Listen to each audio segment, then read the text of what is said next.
Պայքար, որ չկեղծվեն ընտրությունները, թե քաղաքական հետապնդում ընտրությունից առաջ։ Այս հարցադրումներն այսօր ազգային ժողովի միջանցքներում էին նաև հնչում։ Այն բառացիորեն նույնը, ինչ արել է ԿՊ-ի թեկնածու Սարիկ Մինասյանը, այսինքն շիբինապատել 1-2 փողոց,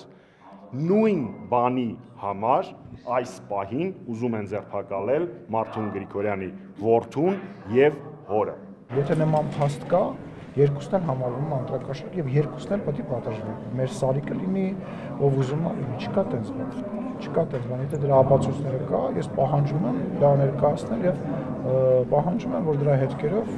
իրավապահ մարմինները գնան, չի կարա երկակի ստանդարտ լինի։ Ընդդիմության ներկայացուցիչները կարծում են հակակոռուպցիոն կոմիտեի հայտարարությունը ձերբակալությունները ընտրությունից առաջ ուղղված են թեկնածուների դեմ, որպեսզի վախենան։ Իշխանությունը հակադարձում է իրավապահ մարմինների գործողությունը ոչ թե որևէ մեկի, այլ ընտրակաշարք երևույթի դեմ է։ Մենք պարտավոր ենք ընտրությունների օրինականությունը ապահովել, մենք մշտապես ասել ենք, որ ընտրակաշարքը տեղ չունի եւ չպետք է ունենա Հայաստանի Հանրապետությունում այլևս, որ դա Հայաստանի Հանրապետության դեմ է իբնե եւ բնականաբար սա ընտրակաշարքի դեմ է։ Այսինքն եթե ընդդիմադիրները մտածում են կամ մեկնաբանում են, որ ընտրակաշարքը արգելելը ճնշում է իրենց դեմ, ապա իրենց նույնացնում են ընտրակաշարքի հետ։ Նման իրադարձությունները կաթիլ ավելացնում եւ անհրաժեշտ աստիճանի են հասցնում մեր համակարգացիների ջղայնության աստիճանը։ Այսօր մեր նկատմամբ ամենամեծ մեղադրանքը այն է, որ ինչի են ընդհակառակը այդ մարդիկ դուրսը, ինչի են այդ մարդիկ, ովքեր որ բոլորի կողմից ընկալվում են որպես հանցագործ, որպես խուժան, դեռ դուրսը։ Այդ մեղադրանքը ես ընդունում եմ։ Հայաստան խմբակցության պատգամավոր Գեղամ Մանուկյանը օրինակ հակակոռուպցիոն կոմիտեի տարածած ձայնագրությունը, որում խոսում են ընտրակաշարք տալու մասին չմանրամասնելով որ թեկնածուի օգտին, չի հավատում։ Եթե ճիշտ է այդ ձայնագրությունները ուրեմն խայտարակությունը, որ այդքան մեր հայրենակցի գաղտնալսում են, իսկ միայն փաստը, որ ձայնը փոխված է իբր թե եւ նույնիսկ բովանդակությունը շատ ճղճում։ Երբ որ ասում են փող կֆռա, երբ որ ասում են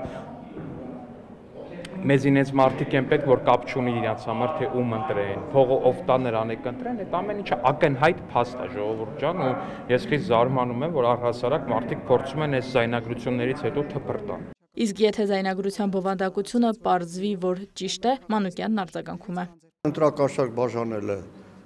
չի կարելի, անթույլատրելի է, քրորեն հետապնդելի է։ Սարիկ Մինասյանն էլ ըստ Գեղամ Մանուկյանի վարչական ռեսուրսն է օգտագործում, կան փաստեր, օրինակներ, ազգային ժողովի նախագահի հարցադրումն է։ Եթե նման հրապարակում կլինի,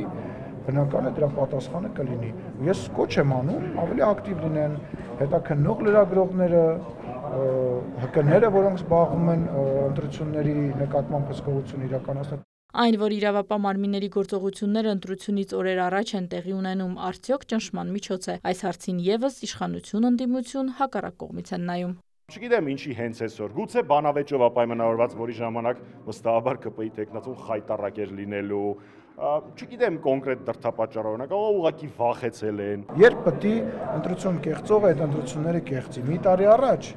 մի տարի հետո այդ գործողությունը, այդ ճնշումը, որը որ փորձում են իրականացնում են ընտրություններից մի քանի օր առաջ։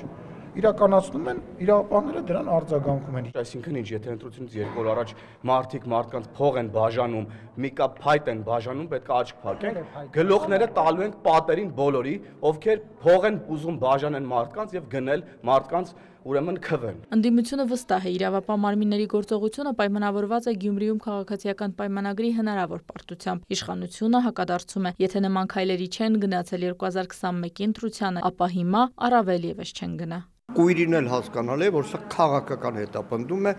իշխանությունը պարտվում է Գյումրիում եւ ամեն ինչ պետք է անի փորձի մարդկանց վախեցնել։ Այդ մարդկանց ամբողջ հաշվարկը նրա մեջ է, որ գյումրեցիները վախի մտնոլորտից կամ ինչ-որ խուժանական, տենց գողական բաներից ելնելով չեն տալու քվեարկել, ես վստահ եմ, որ գյումրեցին իրենց պատասխանը տալու։ Ընտրապայքարում ամենաշատ քվեն ստանալուց բացի թափանցիկ ընտրությունների ինստիտուտի կայացումն է իշխանության համար հաղթանակ Ալեն Սիմոնյանի շեշտադրումն է։ Կրվենք, խնդիր չկա, մեր ժողովրդի որոշի դիրքն է։ Համապետականը մեր ժողովուրդը տենց կորոշի, մենք հլուլազանդ կընդունենք մեր ժողովրդի որոշումը ու կհռչակենք, որ դա մեր հաղթանակն է, որտեղ մենք ենք ընտրության ինստիտուտը Հայաստանի Հանրապետություն բերել, որ մարդիկ գնում են եւ ընտրությունով որոշում կայացնում։ Երկու կողմն էլ վստահ են, ընտրական մարտին, մարտի 30-ին, Գյումրեցին իր քվեով կասի իր ասելիքը։ Իրինա Մկրտչյան, լուրեր։